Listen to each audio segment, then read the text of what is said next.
All right. Ow. I'm back. Um, so I went over to Chris's today since about 10 o'clock or so, and we talked for a bit. We just kind of hung out, and I just got a bunch of footage basically of Chris on his land, kind of watering the plants, feeding some of the chickens, footage of the chickens and the ducks and everything. It's just such a serene place the more I think about it. I'm going to miss it, really. I mean, that's like a life goal that I want to have when I'm like 40 or something, that to have that beautiful piece of property, have like a little farm there, so much like wildlife. It's such a cool, wonderful place. And you know,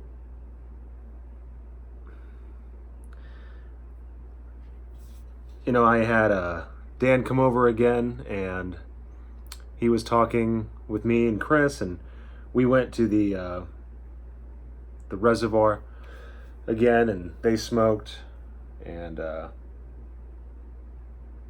took more B-roll. We kind of, nothing super crazy, but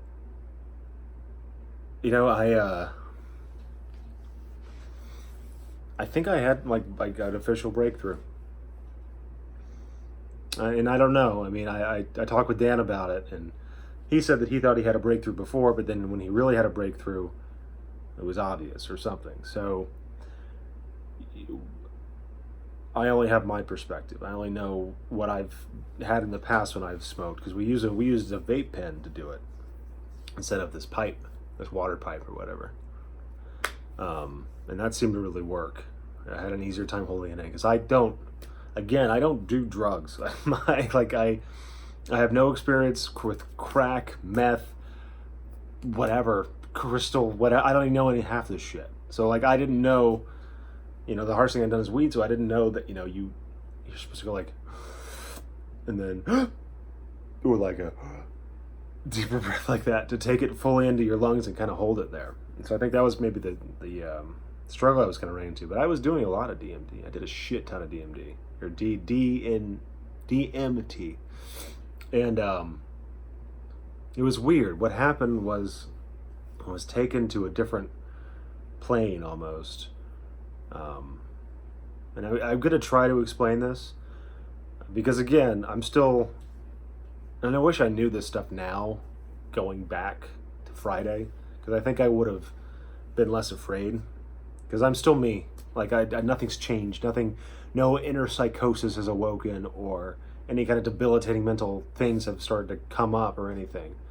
I had this experience and this perspective that has been widened even further than I thought, the past few times I did DMT. And so it's like, again, that analogy of like, hey, yeah, I might be, I might have a bunch of tests coming up in high school, but I already got accepted into the college that I want to get in. So I'm sad, I'm kind of coasting a little, not coasting, that's a bad word, but I may not study as hard for this next test, or I may not, it may not stress me out as much. Not that I won't do it, because it's important here, but I know at the end there's something crazy good and awesome waiting for me. So to kind of do my best, the world kind of faded out a little bit, and I kept my eyes open the whole time. So I was staring straight ahead, and it was almost like if you're ever riding in a car, and I used to do this when I was a kid a lot, you ever riding in a car, in your passenger seat or something, and you're looking out the window, and you're on a long road trip or whatnot, and you stop kind of looking at the individual kind of street signs or mountains kind of passing by, or the trees passing by, but your eyes just kind of just zone in, and then you just focus, and your mind goes somewhere else. And you start imagining cool stuff. At least I did that when I was a kid. But I started like imagining like cool like fight scenes or like Dragon Ball Z like fight scenes or something like that. Because this was before smartphones and you're not, playing Clash of Clans all the goddamn time whenever there's a dull moment. So back in my day, no, I'm kidding.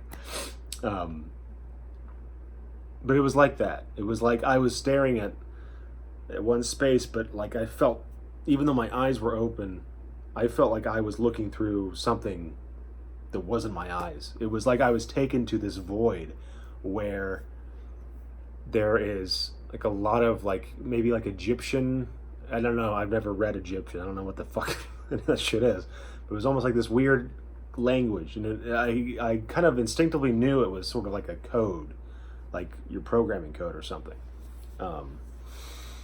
And I think it's like one of those things where it's like when you're dreaming and you just innately know things without, when realistically you shouldn't. It's like when you're dreaming and you have a weird like, why is that bug walking on two hind legs and talking? Oh, that's totally normal because of some sort of context or whatever that I've had in the dream that you start the dream with, that you don't remember actually having, but it's like you just have this innate knowledge. That was kind of like that. So it was kind of like I had this innate knowledge that there was this code there. There was different sections of code. It was this infinite library of data, and each little like echelon or like section or something could be divided into different categories. Like you could almost like the Matrix, some kind of weird lame way, I guess. And it's not lame. It was cool as shit, and it still is cool as shit. But like I'm trying to limit my pop culture references to kind of try to come up with my own words a little bit. But it was like this sort of code that I knew that different sections of the code were masteries of certain human conditions and certain human things, like science or math or neuroscience or specific subjects. You could almost pick and choose, and I got the sense that I was like I could pick and choose what I wanted to look into and absorb. It felt like this sort of like to download it in and get tuned into some sort of frequency. And so I thought, okay, well, cool, man. And I felt like a kid, so I was like, I want to learn how to fight really cool and like get all kung fu-y and do all this stuff. Again, kind of like the Matrix a little bit. And so I went to like look into that to kind of absorb that.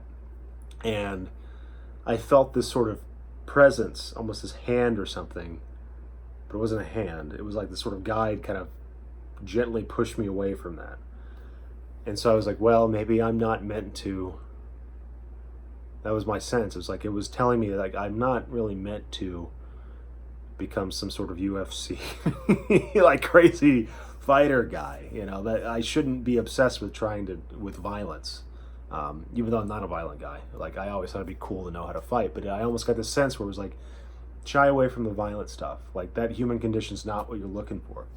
And so I began to look for something else, and I'm like, okay, well, what about fitness? What about getting in touch with my body and kind of having it be tuned in the right way, and having every kind of muscle fiber and neuron fire and sync and maximize my performance? And I kind of got the green light to look into that in some way. And I felt something change a little bit. Then I looked into, I think I was like, well, shit, I want to be super, well, I'm probably maybe still riding high after last night with hanging out with Jennifer. I'm like, well, I want to, learn how to be really good in talking to girls. Not that I'm not now, but like, I want to be like ultimate Casanova seductor or whatever, which is so stupid in retrospect. I'm doing perfect fine right now, but I don't know why I picked that. So, and I got like access to that a little bit, like more in touch with and it wasn't specifically like attracting the opposite sex. It was more like I can better empathize with people or connect with people. Like there was more that I could do that was given to me or downloaded in a way. And And so I wanted to kind of keep on going because like I found what I perceived at the time. It was like, oh, I found this amazing holy grail of knowledge and wealth or whatever, and I want it all. I want everything, and and then it was almost like it started to push away, and then I started slowly kind of coming back, and like that reverberating effect is profound. It works better than any antidepressant I've ever tried. Any anti-anxiety agent that I have ever tried. And it stays with you. Because it like that experience in that void area, it felt like I was peeling back and like we were in this simulation. We were in like, I don't know if that was my own cognitive sort of bias with that, but other people have reported that too. Like they feel like they are in this fourth dimension that is a different representation, I guess, of what we are, and you kind of get the bigger picture out of the whole thing a little bit. So I don't know, and it kind of felt like, as I was returning to this reality in this kind of world, it was like, okay, you'll come back to there, but you have a mission and a job to do here, or a purpose to do here. And so it was like, yeah, and maybe to try and distill it into maybe another exemplary kind of thing that would maybe be relatable, but it's like, hey, I've got work tomorrow. Or like, hey, I'm at this great paradise vacation, but I'm coming back here for a purpose that I have to do to, put food on my table, or to help other people, or go on that vacation again sometime. It's like I was coming back here because my work has not been done yet. I still have a purpose to be here for, and that sense of that, maybe that is the bigger thing with DMT that really speaks to people, because getting that sort of huge perspective on that, maybe a bigger perspective than we're meant to have. Without DMT, really, you don't until you die. Essentially, that's kind of the theory.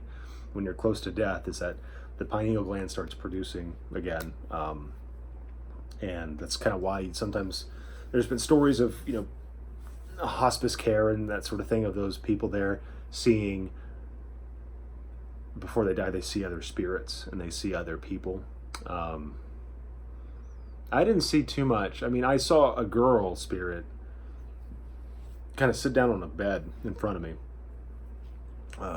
She was like an outline, a white kind of ghostly outline. That was before I kind of went into the void and got really, crazy high or whatever. It's not high. It's, again, I don't know how else to describe it. It's just being at that level. There's no, aside from like the relaxing feeling and like feeling better about everything, not in a high way, not like, weed or Adderall or alcohol or anything, the stuff that I tried, but like in just a regular way,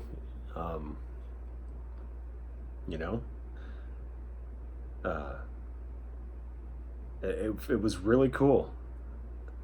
And so I think that, having that perspective, like, it's one thing to say, yeah, sure, we'll all go to heaven, or there's another dimension, or whatever, or their spirits are real or whatnot. It's one thing to like think that and like be like, okay, yeah, probably, it's cool. It's another thing to actually start to experience that. And I think having that experience and then coming back to the original experience, your reality as we perceive it, that is probably the key to helping cure depression and anxiety. Because anxiety is kind of always about the future. It's always about focusing on something about the future. And depression usually is about stuff that lingers in the past, or stuff that has happened in the past. And having that bigger perspective of that sort of thing, I mean, it's crazy. Like it's and this entire weekend, I have felt nothing but what I imagined, or what I imagine it's like to, not be anxious all the time, or like depressed or kind of down a bit, or pessimistic is probably a better thing, because I wasn't really depressed before I came here. I kind of overcame my own depression, but there was like I overcame that like about a little while ago. But there was definitely a sense of pessimism and just like, oh, everything's old, black and white, a little bit of black and white dreariness or whatnot. But that's kind of gone. We'll see how this kind of stays. But I'm still the same person. Same personality, same sense of humor, same shitty lame puns, same handsome face, duh. But having that perspective of like, okay, I may be really anxious right now, or I may be fearing this, this, and this, but there's something else out there, like beyond what we can perceive. And I think that's kind of like, I think that's probably what people are talking about when they say that stuff cures anxiety and depression. Because there really is nothing, like I used to think that like, hey, is there an epiphany that you can share with me, person who has done DMT and had an experience with it? Can you share that with me, like what you've learned from that? So then I can then internalize that, and then I'll have the same sort of results that you do in terms of like that epiphany myself. It doesn't really work like that. It's like one of those things you have to experience. You can't be told about it. I mean, you can, and like that can maybe tempt you to do it or make you curious enough to try it. But again, it's like one thing, and not to trigger any people, what I'm about to say now, because this is not what it's like. This is just what I'm trying to, again, to articulate, to kind of relate to people. It's like one thing to live your life believing in a God, right? And it's another to have an experience where you actually see God. Now, I'm not saying that I saw God, and I'm not saying that like, that sort of experience or whatnot, but like, it's almost like that feeling all along of like, yeah, sure there's a God, or yeah, sure, I'm sure spirits exist or whatever. But then having that actual experience, that is like I think that's it. You can't tell people what that is, You can't relate, you can't inform people about that. Like, they have to experience for themselves to get those benefits. So, yeah, because of this stuff with Chris and his theories behind DMT curing cancer, that stuff will take probably years to prove. Honestly, it will probably take years to prove, because you have to undergo all these trials. There's a huge scientific process behind it, and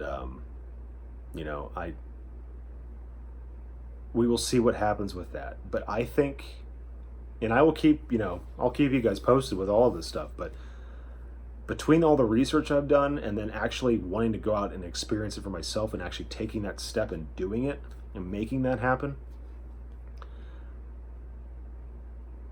DMT should not be illegal. It is a travesty that it is illegal. It is a profound fucking injustice that it is. There is no recreational value to it. There's none. It is more effective than any other antidepressant, any anti-anxiety agent.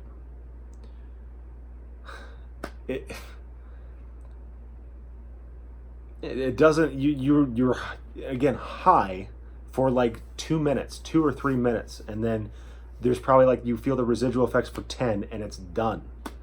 Like you're often able to function and do whatever.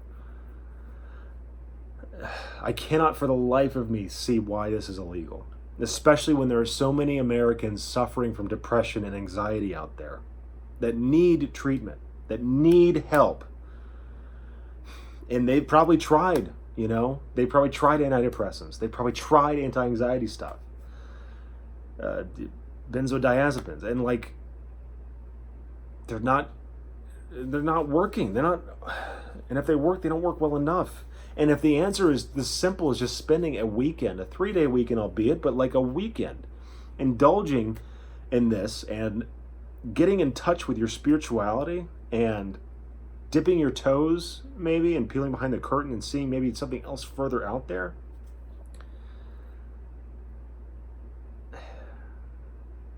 It's so simple. I mean, like, really, it's so simple. And yeah, the pharmaceutical companies won't make any money off of your monthly renewal for your prescriptions anymore, but you're cured,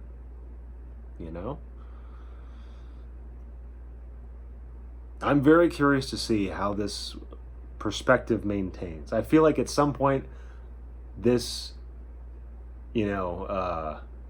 experience might become a distant memory, and I kind of forget maybe how powerful it really is.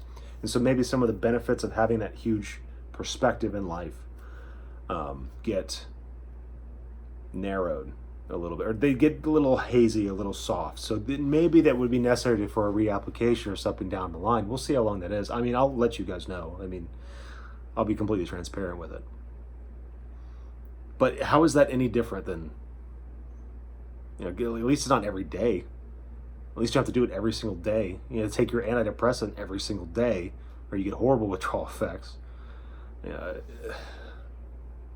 I don't know, man. I think we could be on the cusp of something really revolutionary, and I think Chris might be the catalyst for that in some capacity. Now, having said that, Chris is a man. Only a man. I've seen him on good days, I've seen him on bad days. He laughs, he jokes, he gets pissed. He's pretty similar to you and I. I think a lot of the disconnect is this huge fan base that he's cultivated and this following that makes him out to be something that he's not. We were talking about this today, about his thoughts on people kind of, you can't really tell anymore if it's a meme or if it's people are serious. Maybe it's probably a mix of both, to be honest, but calling him and telling him that he's he's God or he's a Lord or he's whatever, he's not. And he doesn't endorse any of that. He's like, I don't want to be that. I'm just a guy. And what he's suggesting is not to go join his parish and go donate to his church or whatever. He's simply saying, let's introduce DMT and break the stigma out of it. Stop making it to be this Schedule 1 drug, like the same as fucking heroin, for God's sake. How fucked is that? The same drug that makes you strung out, homeless, kills you, has, I think the statistic is almost close to 100,000 people die every year. Americans die every year because of opiates, because of heroin. That's in the same category as DMT. That is insane to me. He's pushing for awareness on a very powerful subject, I think. And I went into this skeptical. That's why I made these video diaries. I wanted to make sure that you guys have a full, a full experience of it. Like, honestly, every unfettered thought, like,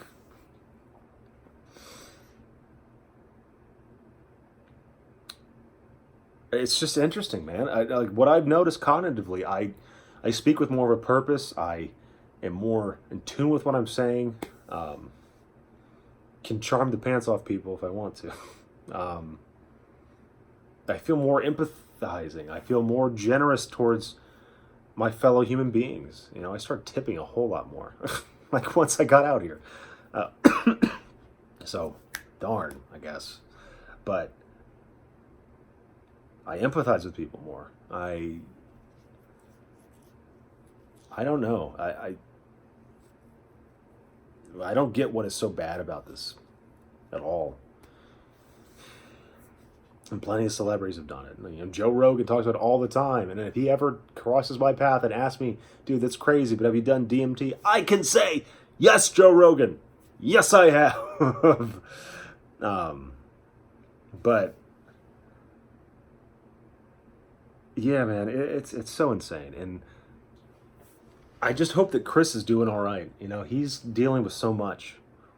And in my time spent with him, I have even been bombarded as a fucking third party, like documentarian.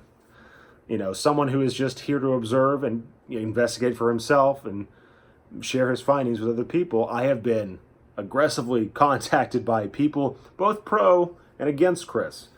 And, accusing me of enabling a cult leader, which is fucking, at this point in time, I mean, and I don't think it's in his character at all in the future, but at this point in time right now, it's like, what, the 29th? No, it's the May 27th today. He's not. That's not his intention. He is very, from my experience, and I always expect people to have ulterior motives, he seems very altruistic. He is very altruistic. He is someone who just wants to introduce people to DMT. He's seen some stuff and he wants to share it with people. Because he thinks that the truth that he's seen is so profound that it needs to be shared with as many people as possible. And I can see credence to that. I can see credence to that.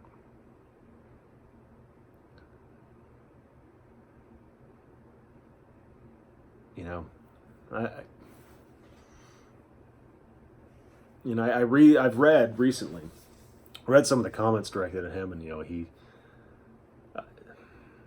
it sucks because he's getting targeted by a lot of people, and people that are short-sighted as hell. Like, they're asking someone who has just become in the spotlight for the past month, not even, hardly. Well, if DMT can cure X, Y, and Z or whatever, why isn't there huge major studies on it? There actually kind of are. There's a few studies that have been posted already. I'll be sure to have links in the documentary for sure, and I even am trying to get a segment about it to talk about it. But there are studies shown that ayahuasca, which has DMT as its core ingredient, is used to help treat veterans with PTSD. Is used to encourage. It's been observed to increase creative thinking.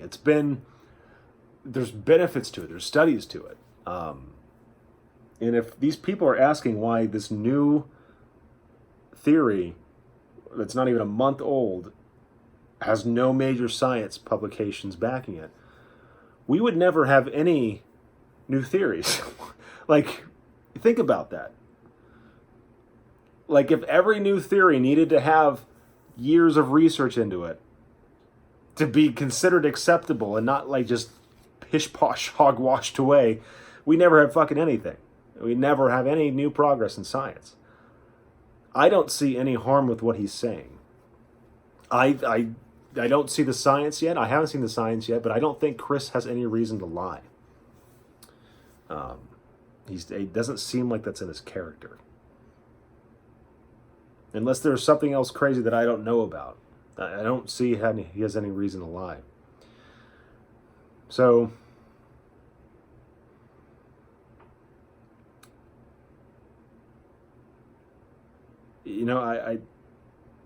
time will bore that out, whether that's true or false, but I think that the benefits of DMT for mental health are undeniable. So, I mean, really, like, there is no harm in entertaining his theories. That doesn't mean you have to run out and do DMT. If you don't want to do it, I'm not going to force your hand to the fire, whatever the fuck that expression is.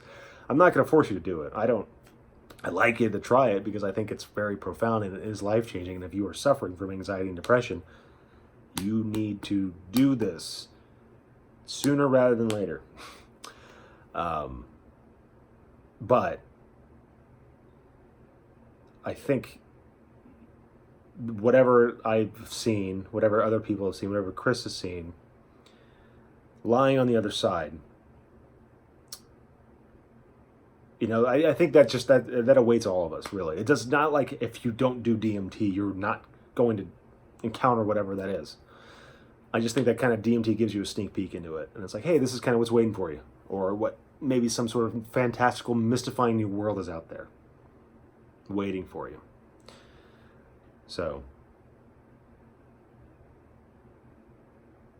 it's not like you have to do DMT. I think that world is going to find you, whether you wanted to or not, whether you see it in this life or wait until after. But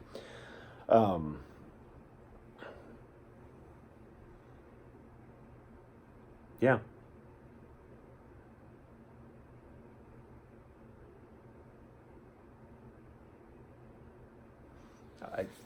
I'm just very humbled that it was such a crazy, unique experience to have.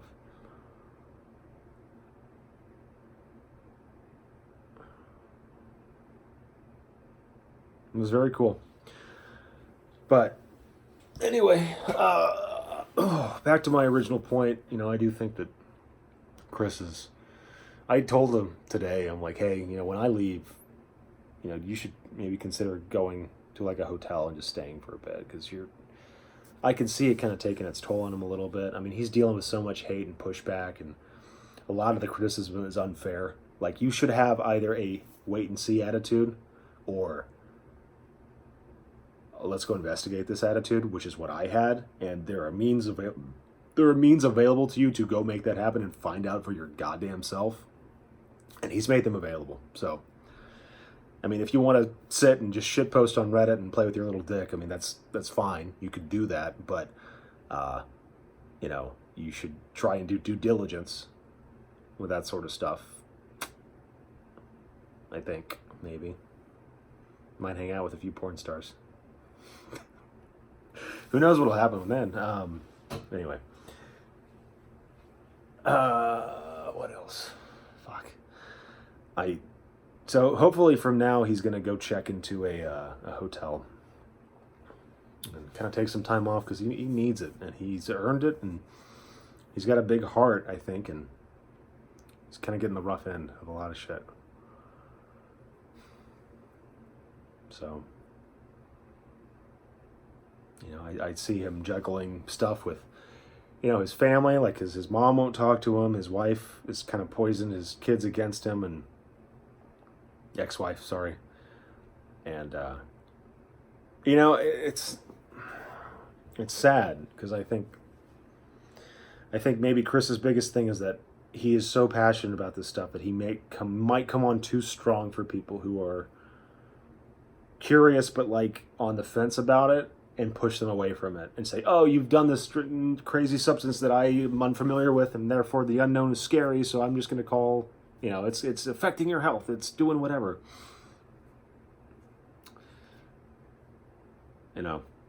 It's I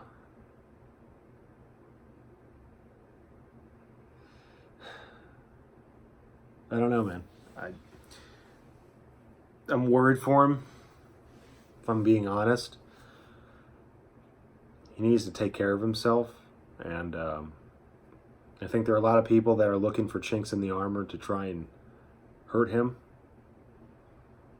and he's put himself out there in a very personal way, very open way, vulnerable way, that there are plenty of chinks in the armor, ways to hurt him personally, and attacking his character and that kind of stuff. And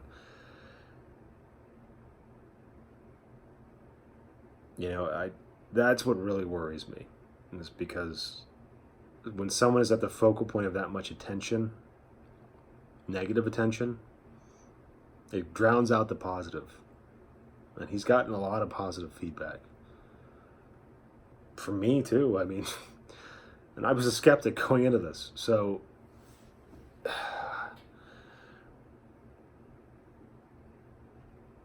I don't know.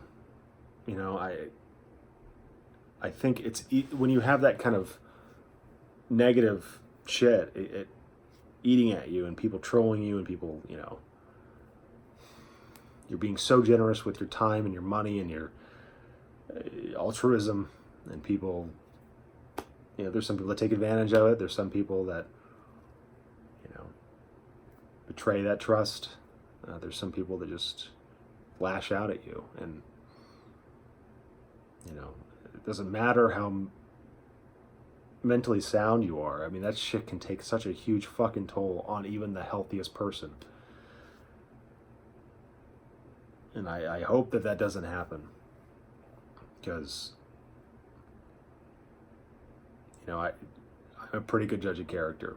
And I believe Chris. I believe in his intentions. I believe they're good intentions. I think they're, you know, he's got a good purpose and he's a good person. And I don't want anything to happen to him.